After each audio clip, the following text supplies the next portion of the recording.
नमस्ते। आज हम एक बहुत ही मज़ेदार और दिलचस्प चीज़ के बारे में बात करने वाले हैं। आपने अक्सर सुना होगा कि आजकल मशीनें इंसानों की तरह समझदार हो रही हैं, है ना? लेकिन क्या कभी आपके मन में ये सवाल आया है कि न्यूरल नेटवर्क, जो इन स्मार्ट मशीनों के पीछे का असली दिमाग है, वो आखिर काम कैसे करता है? तो चलिए, आज इस भारी भरकम शब्द को बिल्कुल वैसे समझते हैं, जैसे हम किसी छोटे बच्चे को कुछ नया सिखाते हैं। तो तैयार हैं आप ये जानने के लिए कि एक मशीन सीखना कैसे शुरू करती है? अब यहाँ सबसे बड़ा सवाल ये उठता है कि एक मशीन सच में कैसे सोच और सीख सकती है। मेरा मतलब है, अगर आप सोचें तो एक कंप्यूटर तो बस प्लास्टिक, धातु और तारों से बना एक डिब्बा ही है ना। फिर उससे कैसे पता चलता है कि कौन सी तस्वीर कुत्ते की है और कौन सी बिल्ली की? सच बताऊं तो ये कोई जादू नहीं है। इसके पीछे एक बहुत ही कमाल की और लॉजिकल प्रोसेस है, और यही तो आज हमें समझना है। इसे समझने के लिए जरा सोचिए कि एक छोटा बच्चा दुनिया को कैसे देखता और समझता है। जब कोई बच्चा पहली बार किसी कुत्ते को देखता है तो उसे कुछ नहीं पता होता। फिर घर के बड़े उसकी तरफ इशारा करते हैं और कहते हैं, देखो बेटा, कुत्ता। फिर क्या होता है? बच्चा उस जानवर के चार पैर, उसकी पूंछ और उसके भौंकने की आवाज को अपने दिमाग में बिठा लेता है। आपको जानकर हैरानी होगी, लेकिन हम एक मशीन को भी बिल्कुल इसी तरह सिखाते हैं। हम उसे कोई रटी रटाई किताब नहीं पकड़ाते, बल्कि उसे हजारों तस्वीरें दिखाते हैं और उसे खुद ही उन पैटर्न्स को पहचानने देते हैं। तो अब बात आती है कि हम इस पूरे सिस्टम को क्या नाम दें। टेक की दुनिया में इसे न्यूरल नेटवर्क कहते हैं, लेकिन चलिए हम इसे एक बहुत ही आसान सा नाम देते हैं, मशीनी दिमाग। एक मशीनी दिमाग बस एक ऐसा कंप्यूटर सिस्टम है जिसे कुछ इस तरह बनाया गया है कि वो नई जानकारी और लगातार प्रैक्टिस से सीख सके। बिल्कुल वैसे ही जैसे नई चीजें सीखते वक्त हमारे खुद के दिमाग की नसें आपस में जुड़ती हैं और काम करती हैं। चलिए अब थोड़ा और अंदर चलते हैं और देखते हैं कि ये मशीनी दिमाग काम कैसे करता है। इसकी पूरी यात्रा को हम तीन बहुत ही आसान स्टेप्स में बांट सकते हैं। पहला कदम है जानकारी अंदर जाना, दूसरा है अंदर ही अंदर सोचना, और तीसरा है नतीजा बाहर आना। ये बिल्कुल एक बहती हुई नदी की तरह है, जहां से डेटा एक तरफ से अंदर जाता है और दूसरी तरफ से एक समझदारी भरा जवाब बनकर बाहर आ जाता है। आइए पहले स्टेप को थोड़ा और करीब से देखते हैं, जानकारी अंदर जाना या इंफॉर्मेशन इन। ये बिल्कुल वैसा ही है जैसे आप किसी 10 साल के उत्सुक बच्चे को कोई नई ड्राइंग दिखाएं। हम मशीन के सामने एक बिल्कुल नई तस्वीर रखते हैं, मान लीजिए एक सेब की तस्वीर। अब मशीन के लिए तो ये सिर्फ पिक्सेल्स और रंगों का एक झुंड है। उसे अभी बिल्कुल नहीं पता कि ये क्या है, लेकिन हाँ, उसने इस जानकारी को अपने अंदर ले लिया है। और अब आता है सबसे मजेदार और रहस्यमयी हिस्सा। मशीन के अंदर का असली काम परतों यानी लेयर्स में होता है। ये लेयर्स मशीन के दिमाग का वो छिपा हुआ हिस्सा है जहां असली सोच विचार चलता है। मशीन पूरी तस्वीर को एक ही बार में नहीं समझ पाती। इसके बजाय वो इसे छोटे छोटे टुकड़ों में तोड़ देती है। पहली परत सिर्फ किनारों को देखेगी, दूसरी परत गोल या चौकोर आकारों को पहचानेगी, और अगली परत उसके रंगों पर ध्यान देगी। सोचिए, जैसे कोई बड़ी सी पजल या पहेली सुलझाई जा रही हो। जरा इमेजिन कीजिए कि ये अंदर से कैसा दिखता होगा।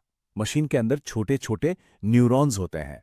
जब मशीन उस तस्वीर के गोल आकार को देखती है तो आकार पहचानने वाले हिस्से की बत्ती एकदम से जल उठती है, और जब वो लाल रंग देखती है तो रंग पहचानने वाला न्यूरॉन एक्टिव हो जाता है। ये सारे अलग अलग हिस्से फिर आपस में बात करते हैं और सारी जानकारी को जोड़कर ये समझने की कोशिश करते हैं कि भाई ये सामने वाली तस्वीर आखिर है किस चीज की। और फिर हम पहुंचते हैं तीसरे और आखिरी स्टेप पर, नतीजा बाहर आना या रिजल्ट आउट।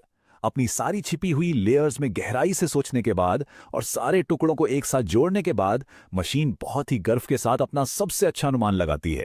वो स्क्रीन पर हमें बताती है, मुझे लगता है कि ये एक सेब है। ये वो पल है जहां मशीन ने दी गई सारी जानकारी को समझा और अपना एक फाइनल जवाब हमें दे दिया। सुनने में तो ये बड़ा आसान लग रहा है ना, है ना? लेकिन जरा सोचिए, क्या होगा अगर मशीन का ये अनुमान पूरी तरह से गलत निकल जाए? मान लीजिए तस्वीर तो एक टमाटर की थी, लेकिन गोल आकार और लाल रंग देखकर मशीन ने उसे सेब कह दिया। अब क्या होगा? दिलचस्प बात यह है कि ये कोई फेलियर नहीं है, बल्कि यही वो सबसे जरूरी पॉइंट है जहां मशीन की असली सीखने की प्रक्रिया शुरू होती है। तो चलिए देखते हैं कि मशीन अपनी इस गलती से कैसे निपटती है। अब टेक की दुनिया में तो इसे बैक प्रोपगेशन और ट्रेनिंग जैसे भारी भरकम शब्द दिए गए हैं, लेकिन असल में ये बस चार बहुत ही सिंपल स्टेप्स हैं। सबसे पहले मशीन एक अनुमान लगाती है, फिर हम उसे बताते हैं कि असली जवाब क्या था। इसके बाद वो पीछे मुड़कर देखती है कि आखिर उसने सोचने में कहाँ गड़बड़ कर दी और अपनी उस गलती को सुधारती है। और अंत में वो एक नई तस्वीर के साथ फिर से कोशिश करती है, बिल्कुल वैसे ही ना जैसे कोई बच्चा गणित का सवाल गलत होने पर उसे दोबारा सॉल्व करता है। और आपको पता है, समय के साथ इस लगातार प्रैक्टिस का बहुत जबरदस्त असर होता है।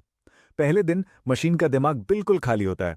वो लगभग हर दूसरी तस्वीर को गलत पहचानती है। टमाटर को सेब बोल देगी, बिल्ली को कुत्ता कह देगी।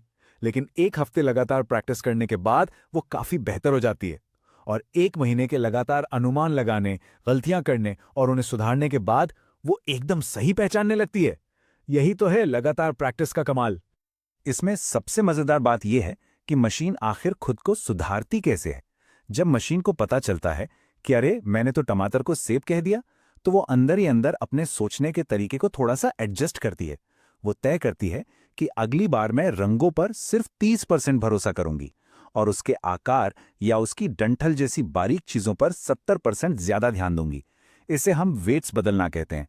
मशीन धीरे धीरे खुद ही समझ जाती है कि किन चीजों पर ज्यादा ध्यान देना है और किन पर कम। और फिर मेहनत रंग लाती है। एक दिन ऐसा आता है जब हम गर्व से कह सकते हैं कि हमारा न्यूरल नेटवर्क या मशीनी दिमाग अब पूरी तरह से ट्रेंड हो चुका है। अब उसे हमें सही जवाब बताने की जरूरत नहीं पड़ती। वो खुद ब खुद नई तस्वीरों को देखकर बिल्कुल सटीक जवाब दे सकता है।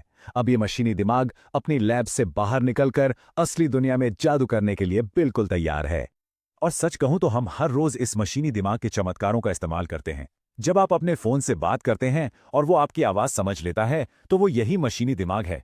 जब इंटरनेट पलक झपकते ही किसी भाषा का अनुवाद कर देता है, या जब आपका फोन आपका चेहरा देखकर अनलॉक हो जाता है, या जब कंप्यूटर बिल्कुल नई और खूबसूरत तस्वीरें बना देता है, तो इन सब के पीछे वही अनुमान लगाने, गलती करने और सीखने वाला मशीनी दिमाग ही तो काम कर रहा है। तो आज के इस एक्सप्लेनर के अंत में एक बहुत बड़ा सवाल हमें सोचने पर मजबूर कर देता है। हमने देखा कि कैसे एक बहुत ही साधारण से बच्चों जैसे अनुमान लगाने वाले खेल ने आज के इतने पावरफुल और एडवांस्ड एआई को जन्म दिया है।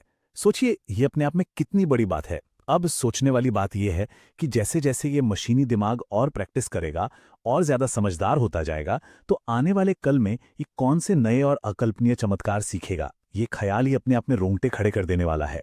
खैर, आज के लिए बस इतना ही। ऐसे ही नई चीजें सीखते रहिए और तकनीक के इस शानदार जादू को समझते रहिए।